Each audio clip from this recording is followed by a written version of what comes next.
देखना ये बगीचा बर्बाद न हो, कितनी मेहनत से माली ने सजाया इसे। ये कौन सी बगीचा है और कौन माली है और कौन सजाया है? आपका परिवार ही बगीचा है और आप ही माली है और आप ही सजाने वाले हैं।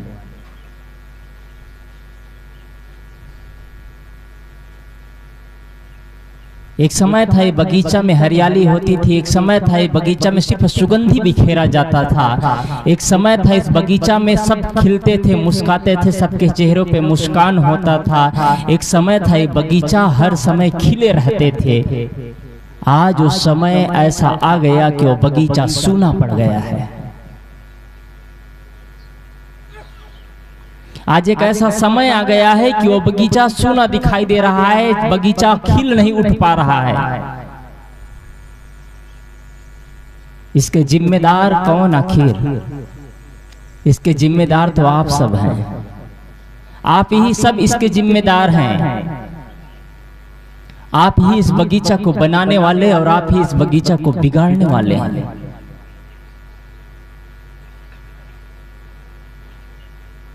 अब कोई बगीचा में सुगंधी ही नहीं दिखती है, कोई बगीचा में रौनकता ही नहीं रह गया है। अब बगीचा आपका परिवार, किसी परिवार में रौनकता नहीं है, अब किसी परिवार में एकता नहीं है, अब किसी परिवार में अब प्रेम नहीं है, किसी परिवार में भाईचारा नहीं है, अब किसी परिवार में माँ और बेटे, सास और बहू, देरान जेठान में एकता नहीं दिखता है, किसी परिवार के बच्चे में संस्कार नहीं दिखता है, संस्कार उखड़ता चला गया है।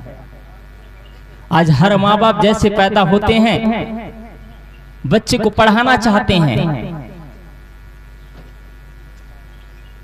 कोई और कहीं भेजता है, कोई और कहीं भेजता है,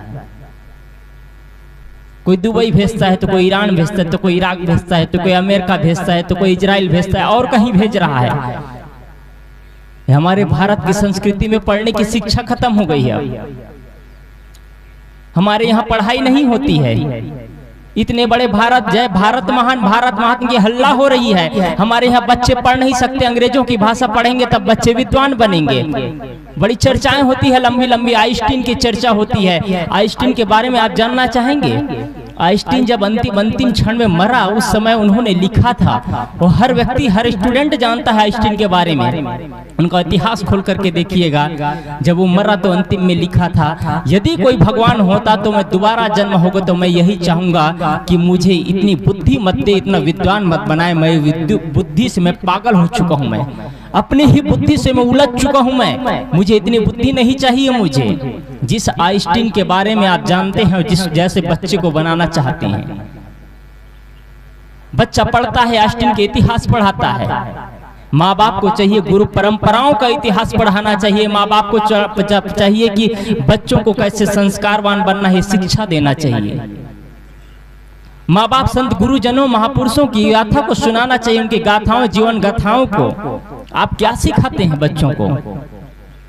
बच्चे को बस पढ़ाई सिखाया जाता है, पढ़ाई सिखाया। विद्या से एक तो होती है अर्थ कमाने की तरीका सिखाया जाता है, और एक है विद्या से जो जीवन के अर्थ निकालने का तरीका सिखाया जाता है। आप क्या सिखाते हैं?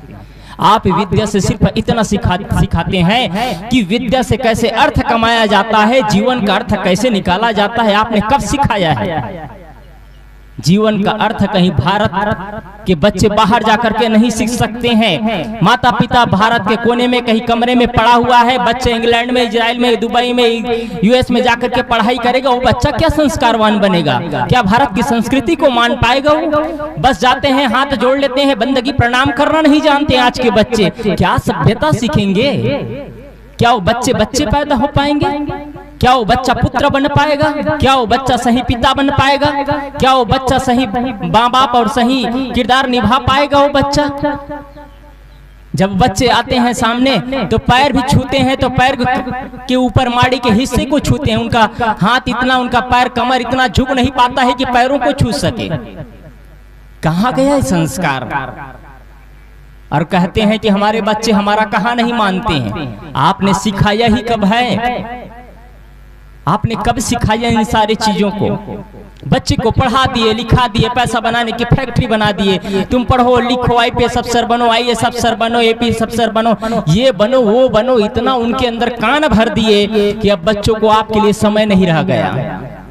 याद करिए मुंबई की एक घटना, जब बच्चा पढ़ने के लिए बाहर चला गया अमेरिका से 6 महीना बाद आता है तो पता चलता है घर का दरवाजा खोलता है तो सिर्फ माँ का कंकाल पड़ा है, वहां कुछ नहीं।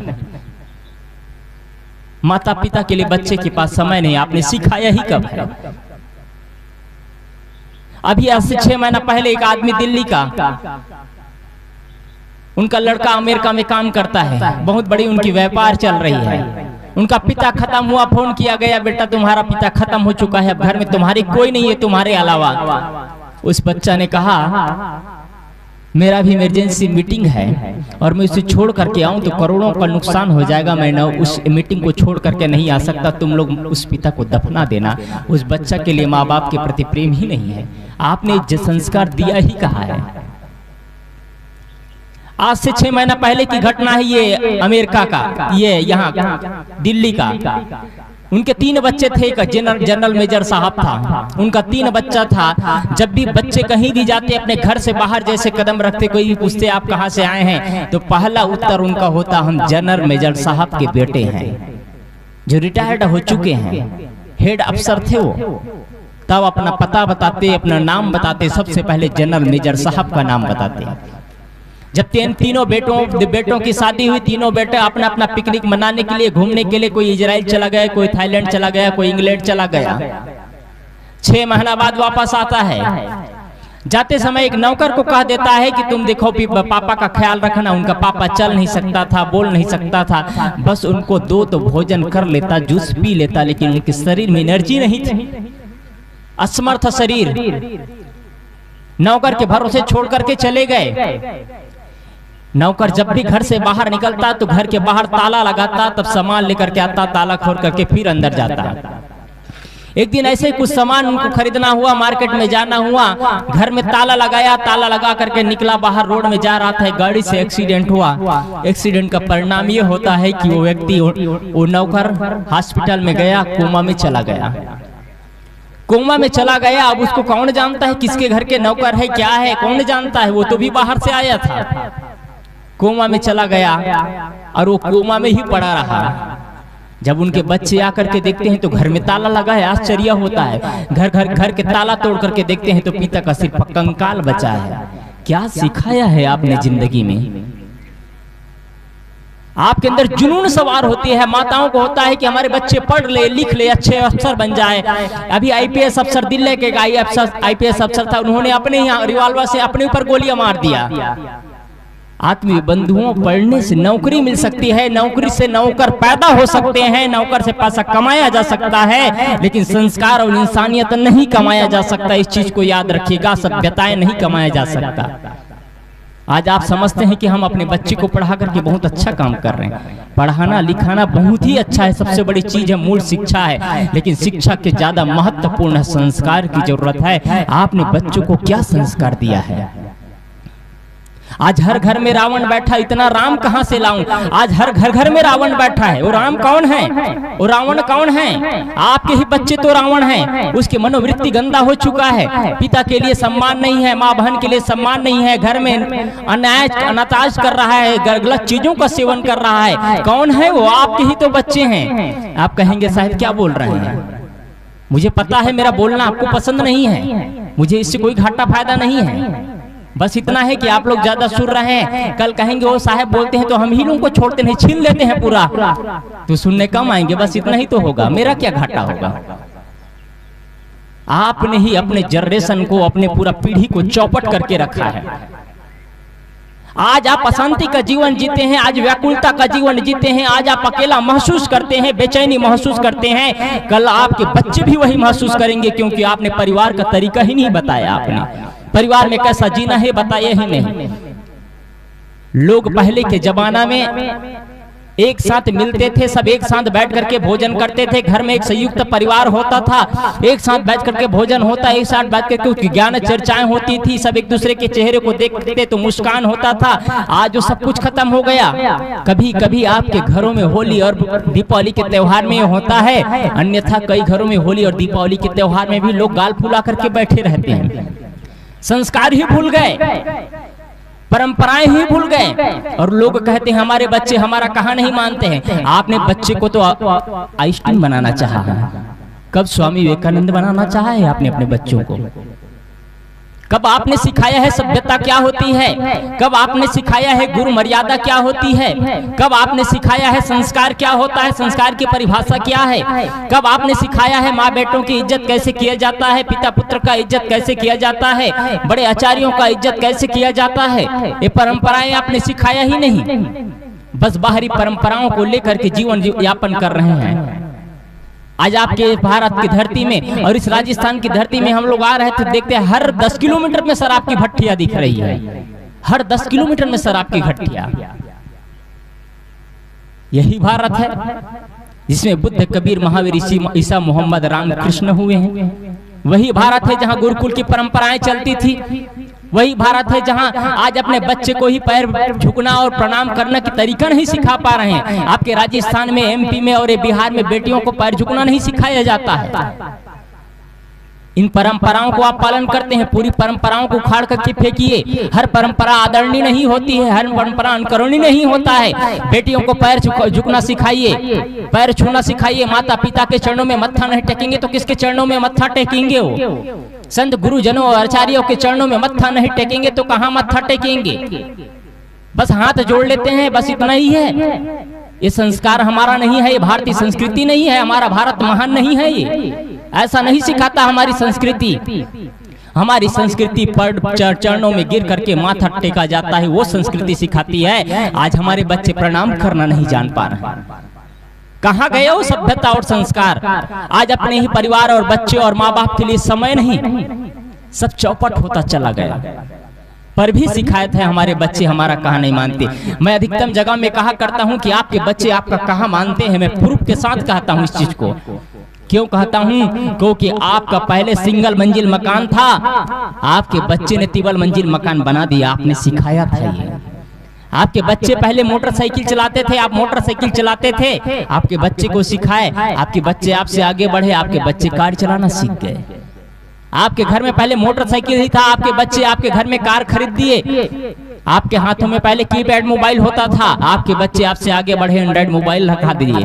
पहले आपके पास में 5 बीघा जमीन था, आपके बच्चे ने 10 बीघा जमीन खरीद दिया। आपकी पहली सैलरी 1 लाख रुपया था, आपके बच्चे 2 लाख रुपए कमाने का ताकत रखते हैं। आपका पहला घर सिंपल सादा सिंपल दिखता था, आज आपके घर मकान फैसिलिटी से भरपूर है। कौन सिखाया है? आपने तो सिखाया है। फिर क्यों कहते हैं कि हमारे बच्चे हमारा कहाँ नहीं मानते? आपने कब सिखाया है जीवन को कैसे जीना चाहिए? आपके घर में कभी बैठ करके चर्चाएं होती है? बिस्तर से उठने के बाद में बच्चे को भेज दिया जाता है, तुम वहां जाओ, तुम वहां जाओ, तुम वहां जाओ। अर्थव्यवस्था को संबोधित करते हैं, सब प्रबंधन करते हैं। क्या जीवन का प्रबंधन आपने कभी किया है? जीवन का मैनेजमेंट कभी आपने किया है? हर चीज का मैनेजमेंट आपने किया, लेकिन जीवन के बारे में कोई मतलब ही नहीं है। जीवन के पाठशाला के बारे में कोई मतलब ही नहीं है। आदमी बिगड़ा जीवन जी रहे हैं, जीवन पूरा बिगड़ गया है, नरक का जीवन जी रहा है। पैसा बढ़ता चला गया, सभ्यताएं भी खत्म होती चली गई। आज घर देखो बाहर से चमकता है, लेकिन आप जैसे ही घर में प्रवेश करेंगे, बेडरूम चमक रहा है, उनका डाइनिंग रूम चमक रहा है, बैठा खाल चमकता हुआ दिखता है। गलती से आप प्रवेश कर जाएंगे उनके बेडरूम में तो सोया हुआ जो कपड़ा था सुबह का, तकिया एक किनारे पड़ा है, बेडशीट एक किनारे पकड़ा हुआ है, जो रात्रि में कंबल ओढ़ करके सोया था वो कंबल नीचे गिरा पड़ा है। ऐसे कपड़ा अस्त व्यस्त पड़ा है, सभ्यता ही नहीं है। गलती से आप कहीं उनके टॉयलेट बाथरूम में घुस गए, बाथरूम में घुस गए, बच्चा सुबह का नया कपड़ा पड़ा शाम हो जाता है, दूसरे दिन उस कपड़े की सफाई होती है, गंदगी से पड़ा बाथरूम है। आप कहीं गलती से फिर रुकते रुकते एक दिन हो गया, उनके किचन में घुस गए, मक्खी भिनभिना रही है, सुबह का पिया हुआ कप चाय पिया हुआ उसका प्लेट होता है, गिलास होता है, वो पड़ा है वॉश बेसिन में, सफाई नहीं हो रही है। सभ्य लोगों की पहचान है ये। कहाँ गया संस्कार? यही संस्कार है हमारा। आज हमारा घर की अर्थव्यवस्था बनती चली गई, लेकिन हमारी आर्थिक स्थिरता, हमारी मन की अर्थव्यवस्था पूरा गड़बड़ होता चला गया, संस्कार चौपट होता चला गया, मर्यादाएं भूलती चली गई। आज आपके बच्चे बगल में हैं, पिता गुटखा खा रहा है, तंबाकू खा रहा है, उन्हीं के बगल में थूक रहा है। संस्कार कहाँ गया? बच्चा बगल में खड़ा है, उनको स्कूल जाना है, स्कूल जाने के लिए माता पिता का प्रणाम कर रहा है इधर, और माता पिता मुख में गुटखा भरे हैं, गलगल पान भरे हैं, लाल लाल थूक रहे हैं। आशीर्वाद दें, कौन सा आशीर्वाद देंगे? कैसे हम गंदगी जीवन जी रहे हैं, हम कौन सा जीवन है ये? आप क्या देंगे बच्चों को? आप कहते हैं फिर हम बच्चे से प्यार करते हैं, आई लव यू बच्चे को बोलते हैं। कौन सा प्यार है? क्या यही प्यार है? अपना जीवन को नरक बनाया, बच्चे के जीवन को नरक में ढकेल दिया, अपने जीवन को अंधविश्वास और कर्म कांड में रखा, अपने जीवन को रखा, बच्चे के जीवन को भी वही ढकेल दिया, अपने जीवन को अस्त व्यस्त किया, बच्चे के जीवन को भी अस्त व्यस्त कर दिया, अपने जीवन में अध्यात्म की परिभाषाएं नहीं जाने, बच्चे के जीवन को भी अध्यात्म की परिभाषा से वंचित कर दिए। क्या आपका यही कर्तव्य है? माँ बाप होना सरल नहीं है। मैंने कल भी कहा था, एक माँ अपने बच्चे को जन्म देती है, इतना ही उनका दायित्व नहीं होता है, उनका दायित्व बहुत बड़ा होता है। उन बच्चे को जीना सिखाना, अपने पैरों पर खड़ा होना सिखाना, आत्मविश्वास उनका मजबूत बनाना, ये आपका तरीका होना चाहिए। आज माँ बाप आपस में लड़ते हैं, पति पत्नी आपस में लड़ते हैं, बच्चे देखते हैं हमारे माता पिता आपस में लड़ रहे हैं, मम्मी पापा लड़ रहे हैं। बच्चे को संस्कार क्या मिलता है? ये हर घर में रावण बैठा है।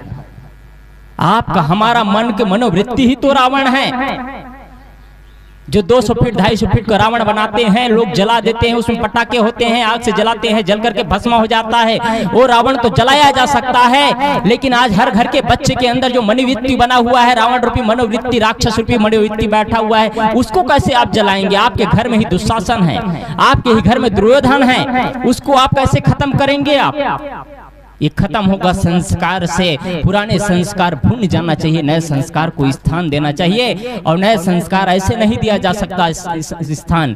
नए संस्कार को स्थान देने के लिए सत्संग की जरूरत है। सत्संग में जाएंगे, सत्संग वार्ता करेंगे, आपके मन से उधेड़ बुन होगा, मन में एक खलबली मचेगी, मन में एक क्रांति का लहर पैदा हो जाएगा। जीवन को ऐसा भी किया जा सकता है, जीवन को ऐसा भी तराशा जा सकता है, जीवन को ऐसा भी जिया जा सकता है। आपके अंदर एक भूचाल उठना चाहिए। बस मरी जिंदगी जीने से क्या होगा? माता पिता ने जन्म दिया, कुछ रुपये पैसे कमा लिए, टुकड़े कमा लिए, कुछ कागज के टुकड़े इकट्ठे कर लिए, धन संपत्ति इकट्ठे कर लिए, बच्चे को बढ़ा दिए, बच्चे भी पैसा कमाना शुरू कर दिया, जीवन खत्म। क्या इतना ही जीवन है?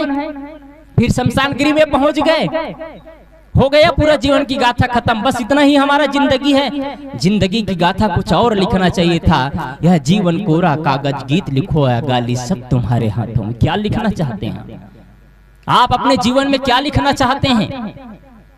आपके बच्चे आपसे पूछे, आप अपने बच्चे से आप क्या कह पाएंगे कि तुम अच्छा स्टैंडर्ड जीवन जियो, अच्छा संस्कारवान जीवन जियो? क्या कह पाएंगे? अपने ही जीवन में गंदगी भरी है, अपने ही जीवन दुर्गुणों से भरा हुआ है, क्या बच्चों को संस्कार देंगे?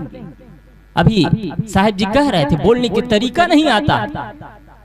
20 साल, 30 साल, 40 साल, 50 साल, 70 और 80 साल हो जाता है, लोग पति और पत्नी लड़ते लड़ते जीवन बीत जाता है, पति पत्नी को जीवन भर नहीं समझ पाते हैं। लेकिन जब 7 फेरा लिया जाता है तो कहते हैं मैं 7 जन्म आपका साथ निभाऊंगा। 1 जन्म तो निभाना मुश्किल हो जाता है, 7 जन्म निभाने की बात कही जाती है।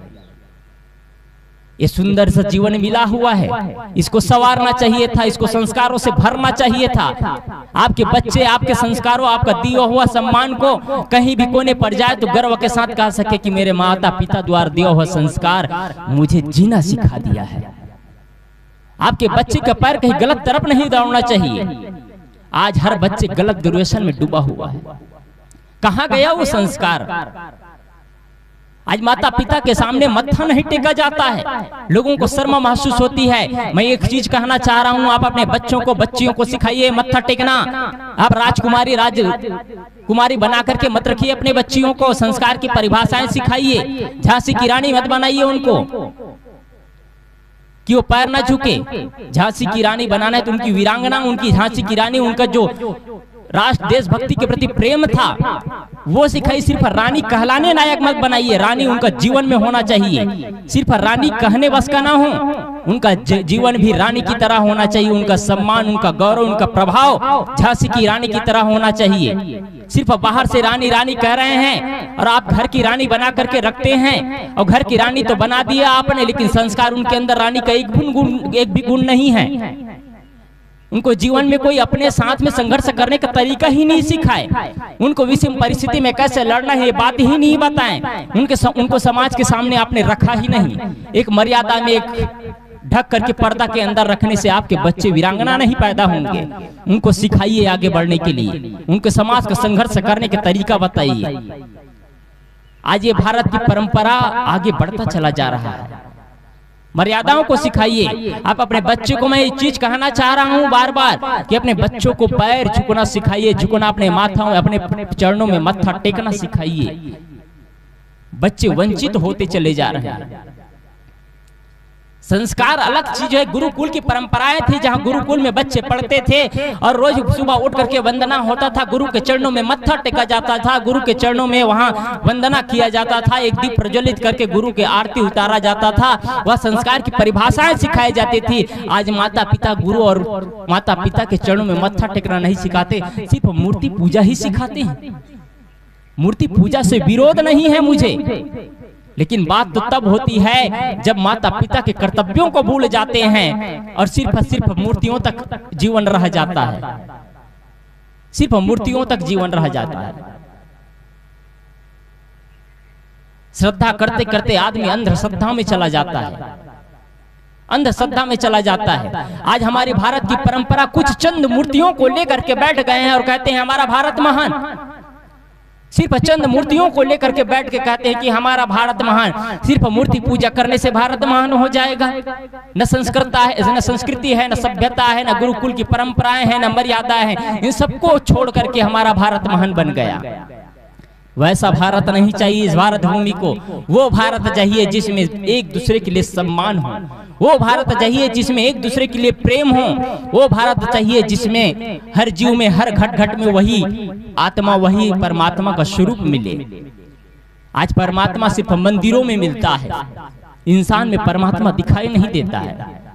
आश्चर्य की तो बात यह है, आज आपके बच्चे वंचित होते जा रहे हैं संस्कार की परिभाषाओं से, इन चीजों को नहीं समझ पा रहे हैं। आज माँ बाप अपने ही बच्चों को संस्कार और समय नहीं दे पा रहे हैं। अपने बच्चों के लिए समय नहीं होता है। अपने बच्चों को बैठ करके कुछ शिक्षाएं दीजिए, बच्चों को बैठ करके कुछ ग्रंथों का अध्ययन करवाइए, बच्चों को बैठ करके अपना समय दीजिए और कैसे जीवन की गाथा पढ़ा जाता है, महापुरुषों की गाथा पढ़ाइए, उनको कैसे जीवन को पढ़ना चाहिए, जीवन को कैसे सजाना और संवारना चाहिए। आपने सिखाया ही कब? आपने सिखाया ही नहीं। प्रेम की परिभाषाओं से वंचित रह गया बच्चे। अपने ही बच्चे के लिए समय नहीं रह पाता है लोगों के पास। दौड़ते दौड़ते जीवन बीत जाता है। और आज के कलयुग जमाना आ गया है कि आज के जमाने में इतना माहौल खराब हो गया है कि सब कुछ अच्छा होते हुए भी चौपट होता चला जा रहा है। आप सबके बेज में एक बच्चा आ गया है, कुछ समय बच गया, वो बच्चा समय चौपट ले लेता है। मोबाइल चलाते चलाते पूरा रात बीत जाएगी, उसके लिए समय है, लेकिन बच्चे को बैठ करके कुछ पढ़ाना चाहिए, कुछ अध्ययन कराना चाहिए, कुछ संस्कार की परिभाषाएं बताना चाहिए, उसके लिए समय नहीं है। आपस में मर्यादाओं को सीखे। आत्मीय बंधुओं, आप सभी से निवेदन है मेरा, आपके बच्चे संस्कारी बने। आपके बच्चे बुढ़ापे की लाठी है। आपके बच्चे, यदि आपके घर में धन नहीं होगा, आपके परिवार में धन नहीं होगा, आपके पास विषम परिस्थिति आएगी, और आपके बच्चे संस्कारवान होगा तो कहीं से भी धन ला लेगा, उनके पास वो ताकत होगी। संस्कार मूल चीज है। संस्कार कब से देना चाहिए? संस्कार क्या चीज है? संस्कार बच्चे को कब से देना चाहिए? उत्तरदाता ने लिखा, बच्चे को संस्कार बच्चे के जन्म से 21 वर्ष पूर्व देना शुरू कर देना चाहिए। उत्तरदाता ने लिखा बच्चे के जन्म ही नहीं हुआ है तो 21 वर्ष पूर्व बच्चे को संस्कार कैसा दिया जाएगा? उसका अर्थ आप जानना चाहेंगे?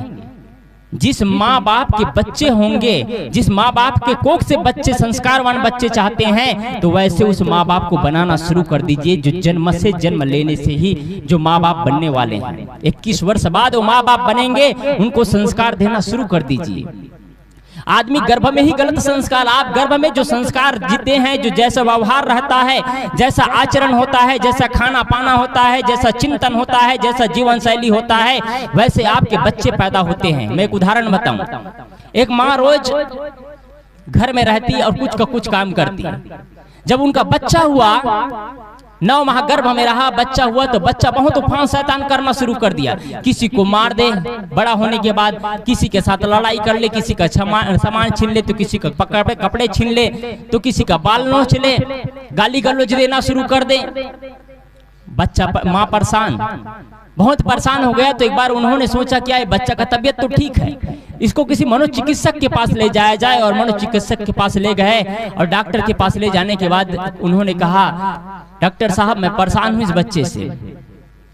बच्चे हमेशा ऐसे ऐसे हरकत करता है, मारता है, कभी किसी का भोजन छीन लिया, तो किसी का कपड़े छीन लिया, तो किसी का बाल नोच लिया, किसी को गाली गलौज दे दिया। यही काम करता है, बच्चे का यही काम है। डॉक्टर ने पूछा, अच्छा बहन ये तुम बताओ कि तुम जब इस बच्चे को गर्भ अवस्था में थी तब तुम क्या करती थी?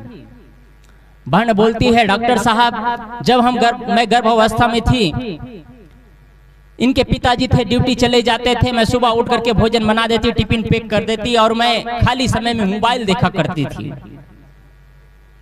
डॉक्टर ने ये पूछा कि मोबाइल में तुम क्या देखते थे? माँ बोलती है, डॉक्टर साहब मुझे मोबाइल में सबसे ज्यादा अच्छा शोले फिल्म अच्छा लगता था, तो मैं शोले फिल्म देखा करती थी। डॉक्टर ने पूछा, शोले फिल्म ने तुमने कितने बार देखे? डॉक्टर ने पूछा। वो बहन बोलती है, डॉक्टर साहब मैं खाली रोज रहती तो क्या करती थी, शोले फिल्म को मुझे देखते देखते 16 बार मैंने शोले फिल्म को देखा। डॉक्टर साहब ने कहा, बेटी, डॉक्टर साहब ने कहा, बहन यदि तुम इसके गर्भ अवस्था में जब संस्कार देना चाहिए तो तुमने शोले फिल्म को 16 बार देखा है, तो तुम्हारा क्या बच्चा गब्बर सिंह पैदा नहीं होगा तो क्या साधु संत पैदा होगा? आप क्या देखते हैं, क्या संस्कार देते हैं? गर्भ में बच्चे हैं, गलत चिंतन चल रही है, सास बहू में लड़ाइयां चल रही है, गर्भ में बच्चा पल रहा है, पति पत्नी में लड़ाइयां चल रहा है, संस्कार कहां दे पा रहे हैं? गलत संस्कार देते चले जा रहे हैं। आपस में लड़ते हैं, काल्पनिक लड़ाई चल रही है, बिना दुख के दुख, बिना समस्या के समस्या पैदा करते चले जा रहे हैं। एक जगह ऐसी समस्या आ गई, पति पत्नी में लड़ाइयाँ हुआ। क्या लड़ाई हुआ? लड़ाई होने का परिणाम यह था कि पत्नी कहती है, मेरे बच्चे आएंगे उसको मैं डॉक्टर बनाऊंगी। पति कहता है, मेरे बच्चे आएंगे उसको मैं वकील बनाऊंगा। आपस में लड़ रहे हैं। पति कह रहा है, मैं वकील बनाऊंगा क्योंकि हर साल वकालत में मेरे न जाने कितने हजारों पैसे चले जाते हैं। पत्नी कहती है, मेरे न जाने डॉक्टरी इलाज में हर साल कितनों लाखों रुपया चला जाता है जी, इसलिए इसको डॉक्टर बनाएंगे। इधर से एक भाई साहब आता है, पूछते हैं, क्या बात है भाभी जी, भैया आप लोग आपस में लड़ रहे हैं? वो बताते हैं, मैं अपने बच्चे को डॉक्टर बनाना चाहती हूँ, या ये चाहते हैं कि वकील बनाना चाहते हैं। अपने पूरा डिटेल पूरा चर्चा करते हैं, ये बात है। वो बगल वाले कहते हैं, अच्छा ये बात छोड़ो जी, तुम ये तो बताओ, तुम डॉक्टर बनाना चाहते हो, तुम वकील बनाना चाहते हो, बच्चा क्या चाहता है? अच्छा बच्चा को बुलाओ, बच्चा क्या चाहते हैं उनसे पूछा जाए। तो दोनों के दोनों एक साथ बोल पड़ते हैं, अभी बच्चा तो पैदा ही नहीं हुआ है। समस्या तो ये है, काल्पनिक समस्याओं में अब उलझते चले जा रहे हैं, नए नए दुख बनाते चले जा रहे हैं। आत्मीय बंधुओं, बच्चों को संस्कार दीजिए। बच्चे आप संस्कारवान बनेंगे, वो डॉक्टर बनेंगे, इंजीनियर बनेंगे, आपकी सारी इच्छाओं को पूर्ति करेंगे और अच्छा सौभाग्यशाली होगा कि किसी का बच्चा कोई साधु बन जाए। कोई चाहेंगे अपने बच्चे को साधु बनाना? कोई नहीं चाहेंगे। क्या आप लोगों का दुर्भाग्य है?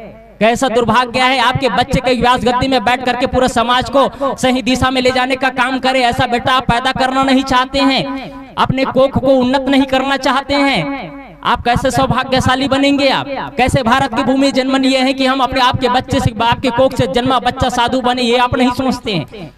आप सौभाग्यशाली होगा, आपका परिवार सौभाग्यशाली होगा, आपका समाज सौभाग्यशाली होगा कि ऐसा बच्चे मेरे कोख से जन्म लिया है जिन्होंने अपने एक माँ बाप के संरक्षण रहते रहते पूरे दुनिया को माँ बाप माना, पूरे दुनिया की समाज की सेवा कर रहा है। आप नहीं चाहेंगे ऐसे बच्चे आपके कोख से जन्म ले? आप ऐसे बच्चों को पैदा कीजिए। कोई जरूरी नहीं कि वो साधु बन जाए, एक गृहस्थ होकर के भी मर्यादाओं का पालन करे, गृहस्थ होकर के भी दुनिया समाज की सेवा कर सके, ऐसे बच्चों को आप जन्म दीजिए। आप चिंतन मनन करिए, तब कहीं सुंदर बच्चे का निर्माण हो सकता है, तब कहीं सुंदर जीवन हो सकता है, तब कहीं अच्छा जीवन का निर्माण कर पाएंगे। सहज नहीं है बच्चे को पालना, 100 जानवरों को पालना उतना कठिन नहीं है जितना एक बच्चे को पालना कठिन होता है। लेकिन वो सौभाग्यशाली माँ होती है जो एक बच्चे को उच्च संस्कार देकर के, उच्च शिक्षा देकर के पालती है, पोसती है। आज तो सिर्फ व्यापार चल रहा है। आज लोगों को अपने ही माँ के लिए, अपने ही बच्चे के लिए समय नहीं है, धाय के हाथों में छोड़ देते हैं। पति और पत्नी दोनों नौकरी कर रहे हैं, बच्चे के लिए समय ही नहीं। समय दीजिए बच्चों को, तब वो बच्चे संस्कारवान बनते हैं। मैं एक उदाहरण और दूं। एक छोटा सा बच्चा पढ़ाई करता था, प्रथम क्लास में पढ़ाई कर रहा है, 6 वर्ष का बच्चा है, 6 ईयर का बच्चा है, पढ़ाई कर रहा है। रोज देखता है कि जब मैं सोता हूँ तो पापा ड्यूटी से आए नहीं रहते हैं, और जब मैं उठता हूँ तो पापा ड्यूटी चले जाए रहते हैं। उनका रनिंग फील्ड का काम था, पैसा कमाने की जुनून सवार था उनके अंदर, रनिंग फील्ड का काम है, रोज दौड़ता रोज दौड़ता। एक दिन रविवार का समय है, बच्चा घर में बैठा है और देखता है पापा आज घर में है, क्योंकि रविवार के दिन भी पापा घर में नहीं रहता था। आज पापा घर में बैठा हुआ है। उनके मन में हुआ कि आज मैं पापा के साथ बैठ करके मैं भोजन करूं, लेकिन पापा के पास समय ही नहीं है, पापा लिपि में काम कर रहा है। वो बच्चा जाकर के पूछता है, पापा आज मैं आपके साथ लंच करना चाहता हूं, क्या लंच करेंगे? पापा क्या बोलता है, मेरे पास लंच करने का समय नहीं है, तुम कर लो। बच्चे के मन में हुआ, कुछ देर बाद जाकर के पूछता है, पापा ये तो बताओ एक दिन में कितने रुपए कमाते हो? बच्चा को उत्तर देता है, तुमको इससे क्या वास्ता है? तुमको पैसा चाहिए, कपड़ा चाहिए, हर चीज की व्यवस्था मैं करता हूँ, तुम्हारे फीस की व्यवस्था, दवाई की व्यवस्था, गाड़ी घोड़े की व्यवस्था, हर चीज की व्यवस्था मैं करता हूँ, तुमको इससे क्या मतलब है? तुम जाओ। बच्चा डर से चला जाता है। फिर कुछ देर बाद बच्चा बैठा है बगल में, अच्छा तुम क्या पूछ रहे थे? उनके पिता प्रश्न करता है। तो बच्चा कहता है, मैं एक दिन में कितना कमाते हुए पूछ रहा था। पापा ये बात छोड़ो, 1 घंटे में कितना कमाते हैं ये तो बता दो। उनका पिता कहता है, मैं 1 घंटे में 200 रुपये कमाता हूँ। उनका पापा कहता है कि 1 घंटे में मैं 200 रुपये कमाता हूँ। बच्चा कहता है थोड़ा देर बाद में, पापा क्या मुझे 100 रुपये दोगे? 100 रुपया दे सकते हो? बच्चा कह रहा है। पिता फिर से प्रश्न कर उत्तर कहता देता है, तुमको पैसे की क्या जरूरत है, सारी व्यवस्था मैं करता हूँ। वो बच्चा डर से चला जाता है। कुछ देर बाद उनके पिता के मन में हुआ, आखिर पैसा मांग रहा था तो क्यों मांग रहा था? वो 100 रुपया निकालता है नोट और दे देता है, और बच्चा दौड़ करके जाता है, दिखता है उनके पास ऑलरेडी अपना बिस्तर के नीचे निकालता है 100 रुपया और है। उनका पिता वहीं से कहता है, तुम्हारे पास ऑलरेडी 100 रुपया है, तुमने 100 रुपया और क्यों मांगा? वो 200 रुपया लेता है और अपने पिता को देता है और कहते हैं, पापा मैं आज आपका 1 घंटा खरीदना चाहता हूं और आपके साथ बैठ करके मैं लंच करना चाहता हूं। उनका पिता उनको अपने सीने से लगा लेता है, बेटा तुम्हारे लिए तो मेरी जिंदगी ही न्यौछावर है। तुम अपने बच्चे के लिए पूरा पाई जोड़ते हैं, पूरा संपत्ति एक कर देते हैं, खून पसीना एक कर देते हैं, बच्चे के लिए अपना जवानी खत्म कर देते हैं, बच्चे के लिए अपना रौनकता खत्म, अपना उत्साह खत्म कर देते हैं। उन बच्चों को आप क्या देते हैं? आप संपत्ति देते हैं और क्या दे रहे हैं? संस्कार आपने दिया है, संस्कार की परिभाषाएं आपने बताया है। आप उनके अंदर डर भरते हैं, उनके अंदर मान्यताएं भरते हैं, उनको स्वतंत्र चेतना नहीं देते हैं, स्वतंत्र विचार पैदा नहीं हो पाता है, उनके अंदर एक लहर पैदा नहीं हो पाता है कि मुझे जीवन का निर्माण कैसे करना चाहिए, जीवन को कैसे तराशना चाहिए। ये बच्चे के अंदर प्रश्न ही नहीं उठ पाता है।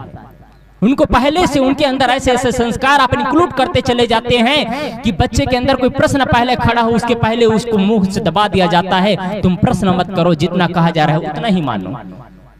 अपने विचारों को आप बच्चों के अंदर थोपते चले जाते हैं। आज माता पिता ऐसे भी हो रहे हैं, ऐसे भी माँ बाप हो रहे हैं जो अपने विचारों को थोपते जा रहे हैं। मैं कहता हूं वही मानो, मेरी परंपराओं को मानो, मेरे गुरुकुल को मानो। आप अच्छे गुरुकुल में पैदा होंगे तो आप अपने गुरुकुल के परंपराओं को बिना कहे आपके बच्चे अनुकरण करेंगे।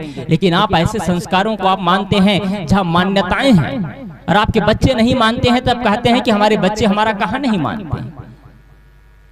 इसलिए आदरणीय आप सभी से निवेदन करना चाहूंगा कि आप मान्यताओं से ऊपर उठे, अपने बच्चों को उच्च शिक्षा और संस्कार दीजिए। मैंने पहले ही बताया, शिक्षा का मतलब यह है कि शिक्षा का मतलब धन कैसे कमाना है, अर्थ कैसे कमाना है, ये शिक्षा सिखलाती है। और दूसरा है जीवन का अर्थ कैसे निकालना है, ये सिखाया जाता है। आज सारी पाठशालाओं में सिर्फ इतना ही सिखाया जा रहा है कि धन के अर्थ की व्यवस्था कैसे किया जाए। इसलिए सुंदर जीवन का निर्माण करें और अपने जीवन को सही दिशा में ले जाए।